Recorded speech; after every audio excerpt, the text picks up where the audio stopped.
Hello everyone, today we are going to go over the Vietnamese basic language skill in terms of tonal diacritical marks with examples, and placement of tonal diacritical marks.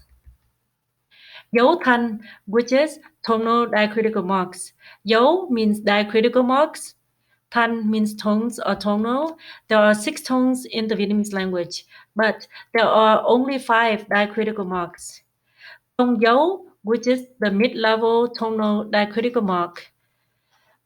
Your voice should not go up nor down for this tone. Instead, it should sound neutral or mid-level. For instance, ma, ma. Dấu sắc, which is the rising tonal diacritical mark. That means your voice should rise up as highly as possible. For instance, ma sắc, ma. Dấu huyền, which is the falling tonal diacritical mark. That means your voice should go down, but not all the way down. For example, ma huyền, ma. Dấu hỏi, which is the falling, rising tonal diacritical mark. That means your voice go down and up a little bit. For example, ma hỏi, mã. And dấu ngã, which is the high broken tonal diacritical mark, which means your voice will go up a little bit, down a little bit, and back up again. For instance, ma ngã, mã. Dấu nặng, which is the low falling tonal diacritical mark. That means your voice will go down as slowly as possible. For example, ma nặng, mạ. So, dấu sắc again is the rising tonal diacritical mark. It is a line that goes upright.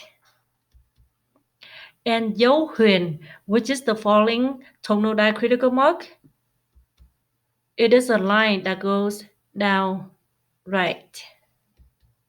Dấu hỏi, which is the falling rising tonal diacritical mark, just imagining it as a question mark without a dot.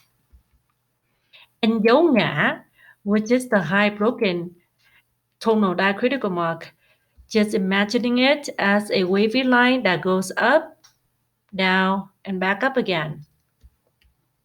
Dấu nặng, which is the low falling tonal diacritical mark, just imagining it as a dot that goes down. And now I'm going to go over the tonal diacritical marks with examples for you. So không dấu, for examples, ba, ya.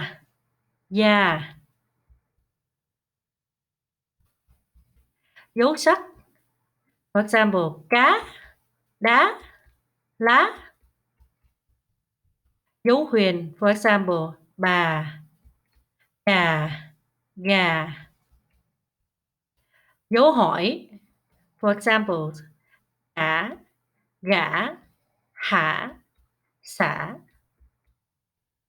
Dấu ngã, for example, mãi, đã, rã. Dấu nặng, for example, dạ, rạ, ạ. Now let's go over the placement of tonal diacritical marks. Words with one vowel, you place the dấu above or below the vowel. For example, sáng, mẹ. Words with 2 vowels, place the dấu above or below the first vowel.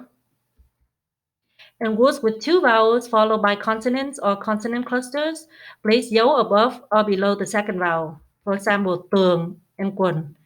And now words with 3 vowels, you place dấu above or below the middle vowel. For example, muối, quẹo, xoài.